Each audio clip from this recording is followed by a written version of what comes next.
আজ বেশ কয়েকটা দিন হলো ঘরে পনির রান্না করিনি, তাই ভাবলাম আজ পনিরই রান্না করব। গতকাল রাত মার্কেট থেকে তোমাদের দাদাভাই পনির নিয়ে আসলো। আমার না পনির খুব ভালো লাগে খেতে। আর বন্ধুরা, তোমাদের কার কার পনির খেতে ভালো লাগে অবশ্যই তোমরা কিন্তু কমেন্টে জানিয়ে যাবে। তো এখন পনির গুলো আমি ভালোভাবে কেটে নিচ্ছি। অনেকেই পনির গুলো না ভেজে রান্না করে, কিন্তু আমি পনির গুলো লাল করে ভেজে খেতে ভালোবাসি। আর পনির গুলো খেতে অনেক টেস্ট হয়। পনির গুলো ভালো করে ভেজে নিয়েছি। আর এইদিকে কাটলাম পেঁয়াজ, রসুন, টমেটো, ধনে কুচি আর কাঁচা লঙ্কা।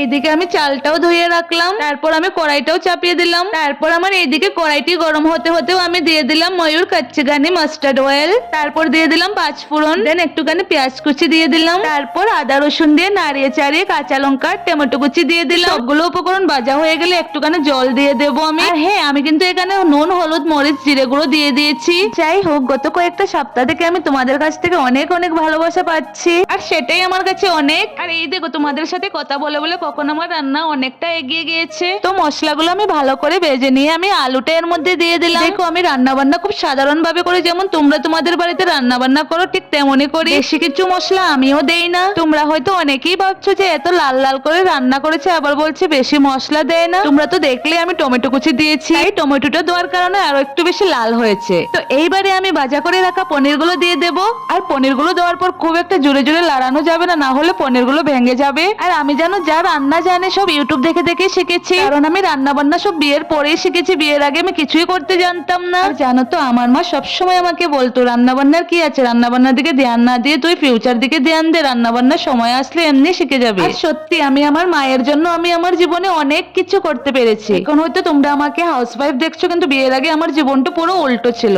অনেক সুন্দর এবং অনেক ব্যস্ততম জীবন ছিল আমার। তো এইদিকে আমার রান্নাটাও কমপ্লিট হয়ে গেল। তো বন্ধুরা, দেখা হচ্ছে আবার নেক্সট ভিডিওতে। টাটা।